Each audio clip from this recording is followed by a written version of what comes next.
Hello friends, welcome back to my channel learning with Komal. आज का जो टॉपिक होने वाला है वो स्टैंडर्ड कोस्टिंग होने वाला है। इस वीडियो में जो है मैं स्टैंडर्ड कोस्टिंग के मीनिंग के बारे में एक्सप्लेन करूंगी, उसकी क्या कैरेक्टरिस्टिक्स होती हैं, क्या ऑब्जेक्टिव्स होते हैं, क्या एडवांटेजेस होती है और क्या लिमिटेशंस होती हैं, क्या इंपॉर्टेंस होती है और क्या डिसएडवांटेजेस होती हैं। तो कुल मिला के जो है फुल कंसेप्ट जो है आज हम स्टडी करने वाले हैं। तो स्टार्ट करने से पहले अगर आपने मेरे चैनल को सब्सक्राइब नहीं किया है तो प्लीज जाके उसे सब्सक्राइब कीजिए, बेल बटन जरूर प्रेस कीजिएगा ताकि मेरी अपकमिंग वीडियोस का नोटिफिकेशन आपको मिल पाए। So let's start friends. तो सबसे पहले जो है हम मीनिंग के बारे में बात कर लेते हैं। क्या मीनिंग होता है स्टैंडर्ड कोस्टिंग का? तो यहाँ पे जो है हमें क्या दे रखा है कि standard costing is a technique, एक टेक्निक होती है ये, इन विच जिसमें क्या होता है कि predetermined standard cost of various product और services is matched with actual cost. अब इसका क्या मतलब हुआ कि स्टैंडर्ड कोस्टिंग में क्या होता है कि पहले से ही जो है हम क्या करते हैं, स्टैंडर्ड डिसाइड करके चलते हैं, एस्टिमेट करके चलते हैं कि जो है हमारे प्रोडक्ट के ऊपर जो है इतनी कॉस्ट आएगी। हम पहले से एक प्री डिटरमाइन करके चल रहे हैं, ठीक है। तो अगर जब हम प्री डिटरमाइन करके चल रहे हैं और अब जो है हमारी एक्चुअल कॉस्ट इनकर हो ही चुकी है, तो क्यों ना उन दोनों को मैच किया जाए कि हमने प्री डिटरमाइन जब किया था, पहले जो प्री एस्टिमेशन किया था वो इतना बैठ रहा था और एक्चुअल जो है वो इतना बैठ रहा है, ठीक है। प्री डिटरमाइन हमने किया था कि एक प्रोडक्ट की कॉस्ट 50 रुपीज आएगी, ठीक है। एक प्रोडक्ट की जो कॉस्ट है वो 50 रुपीज आएगी, लेकिन एक्चुअल में वो कॉस्ट कितनी आई? क्या वो 50 ही आई? ऐसा पॉसिबल है? नहीं, या तो 1-2 रुपए ऊपर होगी या 5-10 रुपए ऊपर होगी या नीचे भी हो सकती है। नीचे तो खैर होती ही नहीं है, हो भी सकती है बट बहुत कम, ठीक है। तो मेन बात यह है कि जो प्री हमने डिसाइड करके चले थे हम कि भाई इतनी कॉस्ट आएगी, ठीक है, और एक्चुअल कितनी आई, उन दोनों को मैच करने की जो टेक्निक होती है वो स्टैंडर्ड कोस्टिंग होती है, ठीक है। And then variance is analysed, और जो अब वेरिएंस आता है, उनके बीच का जो डिफरेंस आता है, एक्चुअल कॉस्ट का और स्टैंडर्ड कॉस्ट का जो डिफरेंस आता है ना, उसको एनालाइज किया जाता है। And corrective measures are taken to eliminate such variance, और जो वो डिफरेंस आया, मान लो कि हमने प्री डिटरमाइन किया था 50 रुपए, आया 55, तो 5 रुपए का जो वेरिएंस आया उसको एलिमिनेट करने के लिए कुछ करेक्टिव मेजर्स जो है वो लिए जाते हैं। अब जो है second point, standard cost is a pre determined cost. जो स्टैंडर्ड कॉस्ट है वो प्री डिटरमाइंड कॉस्ट है which is calculated from managements efficient operation. जो कैसे हम कैलकुलेट करते हैं कि मैनेजमेंट कैसा है, मैनेजमेंट कितना एफिशिएंट है, कितना एफिशिएंटली वो अपने वर्क को ऑपरेट करता है, मैनेजमेंट पे बहुत ज्यादा डिपेंड होता है ये। And actual cost are those cost which are actually incurred in production, और जो एक्चुअल कॉस्ट तो आपको पता ही है जो एक्चुअली इनकर हुई है, ठीक है। Now it includes those methods which are helpful in comparing standard cost to actual cost। तो स्टैंडर्ड कोस्टिंग में जो है काफी सारे मेथड्स होते हैं जो कि हेल्पफुल होते हैं कंपेयर करने में स्टैंडर्ड कोस्ट को और एक्चुअल कोस्ट को। अब जरा हम बात करते हैं कैरेक्टरिस्टिक्स की। कैरेक्टरिस्टिक्स में जो है पहली कैरेक्टरिस्टिक्स क्या है कि main technique of cost accounting, कि जो स्टैंडर्ड कोस्टिंग है वो एक मेन टेक्निक है कॉस्ट अकाउंटिंग की। क्या दे रखा है कि standard costing is a main technique of cost accounting because under it the most important element of production. मतलब क्योंकि स्टैंडर्ड कोस्टिंग में जो है प्रोडक्शन का सबसे इंपॉर्टेंट एलिमेंट होता है वो क्या है, कॉस्ट इज कंट्रोल्ड। यानी कि इस मेथड में जो है हम कॉस्ट को कंट्रोल करते हैं। तो ये जो है एक मेन टेक्निक है कॉस्ट अकाउंटिंग की। सेकंड पॉइंट क्या है, प्री डिटरमाइन कॉस्ट। अब हमें पता है स्टैंडर्ड कॉस्टिंग जो है वो प्री डिटरमाइन होती है, पहले से ही हम डिटरमाइन करके चलते हैं स्टैंडर्ड्स को अपने, ठीक है, कि हमारी जो प्रोडक्शन की कॉस्ट जो है वो इतनी आएगी। क्या दे रखा है कि under the standard costing the cost of production is that is standards are predetermined, यानी कि स्टैंडर्ड्स को जो है वो पहले से ही डिटरमाइन किया जाता है। ठीक है, standards are the basis for cost controlling. तो स्टैंडर्ड्स हम क्यों डिसाइड करते हैं? ताकि कॉस्ट को कंट्रोल कर सके। It is also called pre determined और स्टैंडर्ड कॉस्टिंग। इसको जो है प्री डिटरमाइन और स्टैंडर्ड कॉस्टिंग भी कहा जाता है। Now the third point is comparative function. Comparative, जैसा कि अभी हम मीनिंग में भी पढ़ के आए कि एक्चुअल कॉस्ट और स्टैंडर्ड कॉस्ट को जो है कंपेयर किया जाता है। तो स्टैंडर्ड कॉस्टिंग वही टेक्निक है जो कंपेयर करती है। तो क्या दे रखा है कि after calculating the actual cost of production, जब हमने कैलकुलेट कर ली है जो हमारी एक्चुअल कॉस्ट आई है प्रोडक्शन की, तो standard costing is compared with the standardised cost. तो जो है उसको किसके साथ कंपेयर किया जाता है? स्टैंडर्ड कॉस्ट के साथ। तो by doing so it can be ascertained whether the actual performance is according to predetermined standards और नॉट। कि तो इसके द्वारा जो है हमें ये पता चलता है कि जो एक्चुअल परफॉर्मेंस हुई है वो प्री डिटरमाइंड स्टैंडर्ड से के अकॉर्डिंग हुई है या नहीं हुई। ठीक है, यानी कि जो हमने प्री डिटरमाइंड कॉस्ट स्टैंडर्ड बनाए थे उनके अकॉर्डिंग एक्चुअल कॉस्ट हुई है या नहीं हुई। ठीक है, now come to the fourth point is knowledge of variances. Knowledge of variances यानी कि जो डिफरेंस निकल के आया, यानी कि एक्चुअल और स्टैंडर्डाइज्ड कॉस्ट का, उसके बारे में नॉलेज। तो comparison of actual and standard costing provides information about the variances. तो कंपैरिजन से हमें इनके बारे में इंफॉर्मेशन मिलती है कि क्या चेंजेस आए, क्या वेरिएंसेस आए। जैसे कि मैंने आपको एग्जांपल बताया था कि 50 रुपए मान लो स्टैंडर्डाइज कॉस्ट मान के चले थे आप, एक्चुअल आ गई 55, तो 5 रुपए जो है वो वेरिएंस है। अब वो वेरिएंस फेवरेबल आया या अनफेवरेबल आया? फेवरेबल कब होगा? जब भाई स्टैंडर्डाइज कॉस्ट से कम आएगी एक्चुअल कॉस्ट, तब वो फेवरेबल है। या फिर उसके जितने भी आ जाए, एक आधा मतलब ऊपर नीचे हो जाए तो कोई दिक्कत नहीं। अनफेवरेबल मतलब बहुत ज्यादा डिफरेंस आ रहा है, तो वो अनफेवरेबल वेरिएंस होगा। अब बात कर लेते हैं ऑब्जेक्टिव्स की। क्या ऑब्जेक्टिव्स होते हैं स्टैंडर्ड कॉस्टिंग के? तो पहला जो है हमें क्या दे रखा है? To control the cost. तो पहला ऑब्जेक्टिव ही यही है कि कॉस्ट को कंट्रोल करना। ठीक है, तो the main motive of standard costing is to control cost. जो मेन मोटिव होता है वो यही होता है कि कॉस्ट को कंट्रोल करना।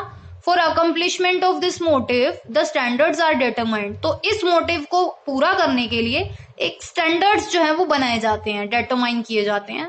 After it standards are compared with actual performance. उसके बाद जो है स्टैंडर्ड्स को जो है कंपेयर किया जाता है एक्चुअल परफॉर्मेंस के साथ, जो भी एक्चुअल कॉस्ट इनकर हुई उसके साथ। And when ever A variance occurs, और जब भी वेरियंस आता है, जब भी डिफरेंस निकल करके आता है दोनों के बीच का, तो उनके रीजंस को ट्रेस्ड आउट किया जाता है कि किस वजह से वेरियंस आया। Finally by removing the hindrances, उसके बाद जो वेरियंस आए किस वजह से आए, उन वजहों को, उन बाधाओं को, उन हिंड्रेंसेस को रिमूव किया जाता है, जिससे कि क्या होता है? Cost can be control, cost को कंट्रोल किया जा सकता है। तो thus the main objective of standard costing is to control the cost. तो मेन ऑब्जेक्टिव जो है वो कॉस्ट को कंट्रोल करने का ही होता है। Now come to the second point is to improve the quality of product. अब ये standard costing quality of product को कैसे इंप्रूव करती है? तो क्या दे रखा है कि the objective of standard costing is to improve the quality of product also. कैसे? कि भाई जो स्टैंडर्ड कॉस्टिंग है उसका ये ऑब्जेक्टिव भी होता है कि प्रोडक्ट की क्वालिटी को इम्प्रूव करना। तो under it the objective of improvement in quality can be achieved by regulating the cost. यानी कि इसके अंदर जो हमारा जो ऑब्जेक्टिव होता है, यानी कि स्टैंडर्ड कॉस्टिंग का जो ऑब्जेक्टिव होता है क्वालिटी ऑफ प्रोडक्ट को इम्प्रूव करना, वो कैसे अचीव करते हैं? Bye regulating the cost, cost को रेगुलेट करके। ठीक है, अगर जो है कॉस्ट कम से कम आएगी तो जो है पैसा बचेगा, पैसा बचेगा तो इम्प्रूवमेंट होगी। ठीक है, प्रोडक्ट की एज वेल एज ऑर्गेनाइजेशन की। ओके, थर्ड पॉइंट क्या है? To increase efficiency. एफिशिएंसी कैसे इंक्रीज करेगा? बहुत सिंपल है बताना, क्योंकि जो है standard costing is an important tool to increase efficiency of an organisation. कैसे जो है स्टैंडर्ड कॉस्टिंग एक इंपॉर्टेंट टूल बन जाता है कि एक ऑर्गेनाइजेशन की एफिशिएंसी को इंक्रीज किया जा सके। क्यों? क्योंकि इसका जो ऑब्जेक्टिव होता है वो क्या होता है, is to increase the efficiency of an organisation. इसका मेन ऑब्जेक्टिव ही यही है कि एफिशिएंसी इंक्रीज करना ऑर्गेनाइजेशन की, ठीक है। Its objective is to increase the efficiency of an organisation by reducing the cost and improving the quality of product. तो इसमें क्या है कि कॉस्ट को रिड्यूस करने का जो है इसका मोटिव होता है, जिस वजह से कॉस्ट रिड्यूस कैसे होगी, जब मैनेजमेंट जो है वो एफिशिएंटली वर्क करेगा। अगर जो है मैनेजमेंट एफिशिएंटली वर्क नहीं कर पाएगा तो कॉस्ट भी रिड्यूस नहीं होगी। तो मेन बात यह, अगर स्टैंडर्ड कॉस्टिंग जो है वो कॉस्ट रिड्यूस कर लेगा और अपने प्रोडक्ट की क्वालिटी को भी इंप्रूव कर लेगा, तो इसका मतलब है कि ऑर्गेनाइजेशन में जो एफिशिएंसी है वो भी इंक्रीज ऑटोमेटिकली हो जाएगी। Now come to the next point is to inform the management. Management को इन्फॉर्म करना इसका एक मेन ऑब्जेक्टिव होता है। तो another objective of standard costing is to provide information about cost to management on the basis of which management takes corrective steps to control the cost of product. अब इसका क्या मतलब हुआ कि स्टैंडर्ड कॉस्टिंग का ये जो दूसरा ऑब्जेक्टिव होता है, अनदर ऑब्जेक्टिव, कि मैनेजमेंट को ना कॉस्ट की इंफॉर्मेशन प्रोवाइड करना है कि कॉस्ट क्या आ रही है एक प्रोडक्ट की। तो जब मैनेजमेंट को ये इंफॉर्मेशन मिलती है तो उस इंफॉर्मेशन के बेस पे मैनेजमेंट क्या करता है, करेक्टिव स्टेप्स जो है वो लेता है, यानी कि उन कॉस्ट को कंट्रोल करने के लिए जो भी स्टेप्स लेने चाहिए वो मैनेजमेंट लेता है, ठीक है, ताकि जो है प्रोडक्ट की कॉस्ट कंट्रोल हो सके।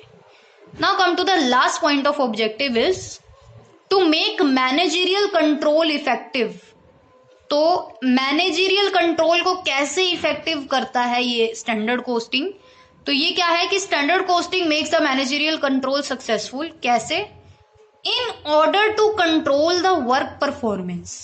मतलब वर्क परफॉर्मेंस को कंट्रोल करने के लिए budgetary control is used with the standard costing.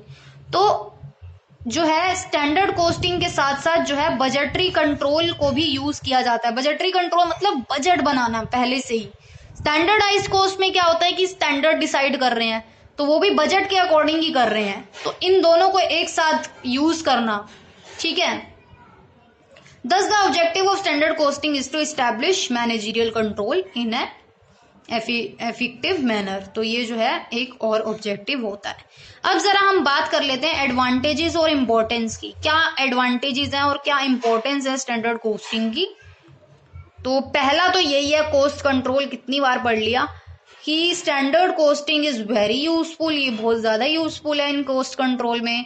Under this standard cost are compared with actual cost. कितनी बार पढ़ेंगे कि भाई स्टैंडर्ड कॉस्ट को जो है एक्चुअल कॉस्ट के साथ कंपेयर कर लिया जाता है।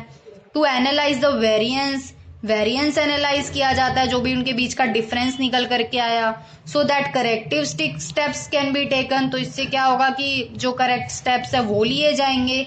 Reduce the cost and increase the profit. Cost को कम किया जाएगा और प्रॉफिट को बढ़ाया जाएगा।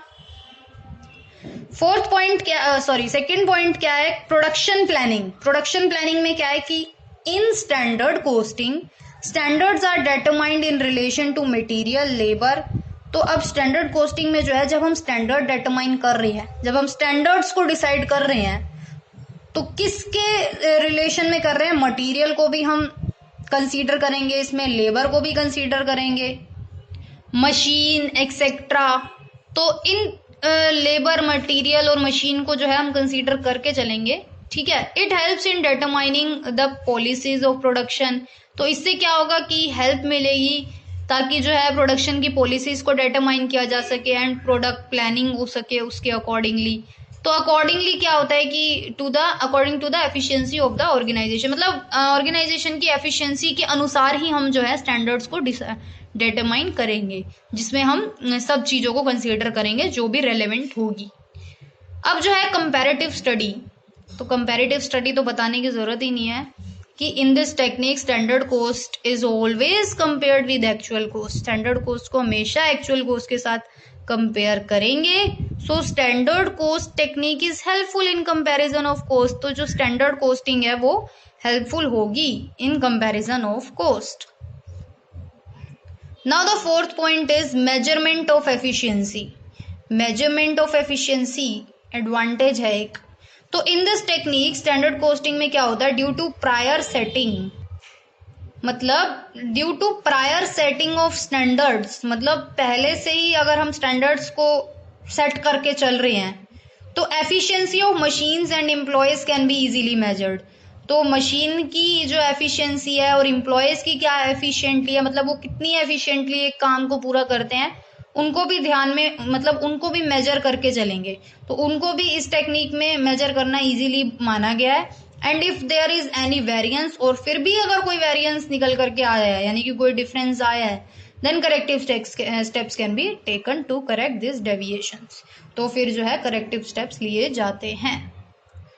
अब जो है लास्ट पॉइंट एडवांटेज का, वो क्या है, रिडक्शन इन क्लरिकल वर्कलोड। मतलब क्लरिकल वर्कलोड में कैसे रिडक्शन आया, यानी कि कैसे कमी आई है। तो under standard costing records are maintained only for the necessary information. तो स्टैंडर्ड कोस्टिंग में जो है, जब हम रिकॉर्ड मेंटेन करते हैं तो सिर्फ जो नेसेसरी इंफॉर्मेशन है उनका ही रिकॉर्ड किया जाता है। तो no record is maintained for less significant and unnecessary information. तो अननेसेसरी या फिर जो इंपॉर्टेंट नहीं है उन इंफॉर्मेशन को रिकॉर्ड नहीं किया जाता। दस the report can be prepared easily. इससे क्या होता है कि रिपोर्ट इजीली प्रिपेयर हो जाती है।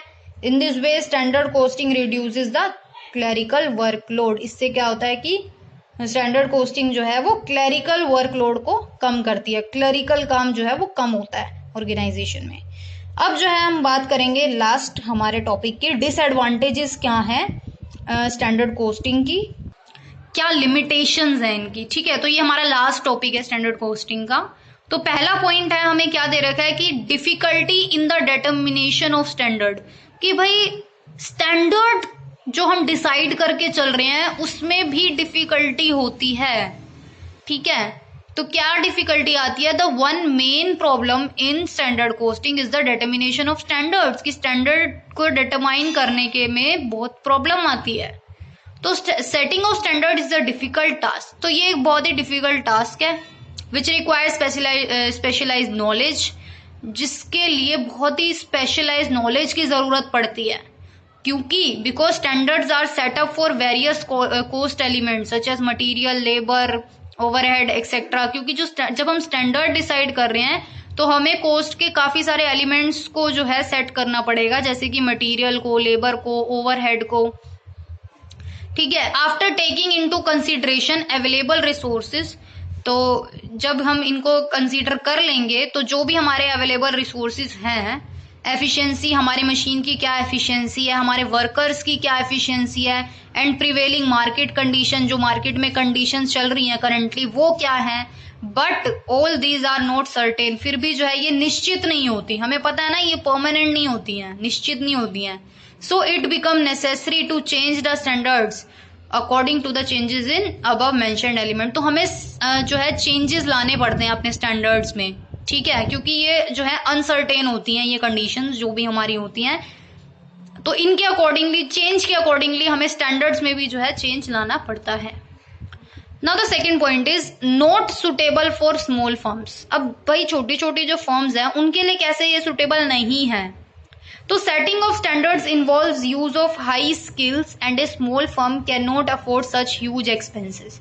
तो भाई स्टैंडर्ड्स को सेट करना जो है उसमें जो है हाई स्किल की जरूरत होती है, और जो स्मॉल फर्म है वो ये अफोर्ड नहीं कर सकती, क्योंकि इसमें बहुत सारे ह्यूज एक्सपेंसेस होते हैं, खर्चे होते हैं, which are incurred in the adoption of this techniques. तो कि इनकर होते हैं अगर हम ये टेक्निक को अडॉप्ट करते हैं तो, like training expenses. So this technique are not suitable for small firms, क्योंकि ये ह्यूज एक्सपेंसेस वाली टेक्निक है।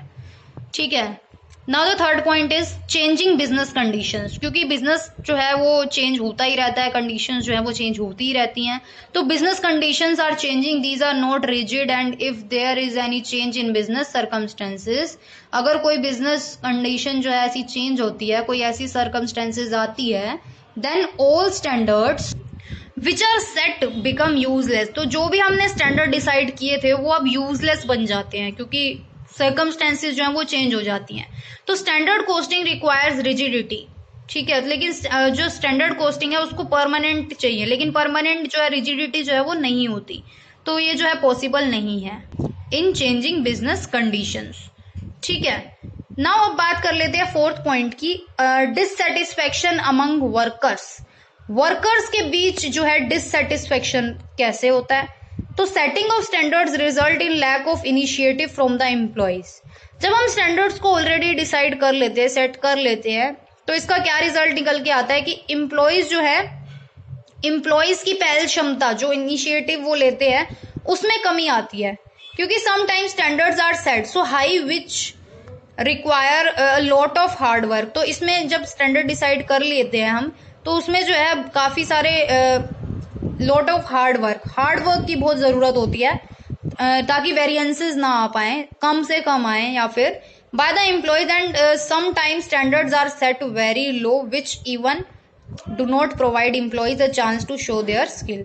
तो कभी कभी जो है स्टैंडर्ड्स भी बहुत कम डिसाइड कर दे होते हैं, और सेट वेरी लो, यानी कि जिससे कि क्या होता है कि एम्प्लॉयज जो है वो अपनी स्किल्स को, जो उनको शो करने का एक चांस होता है, वो नहीं मिल पाता है। ठीक है, तो इससे क्या होता है कि डिससेटिस्फेक्शन उनके बीच होता है। अगर आपको मेरी वीडियो पसंद आई हो, लाइक ज़रूर कीजिएगा, मेरे चैनल को ज़रूर सब्सक्राइब कीजिएगा, कोई क्वेरी हो तो ज़रूर बताइएगा। Thank you so much.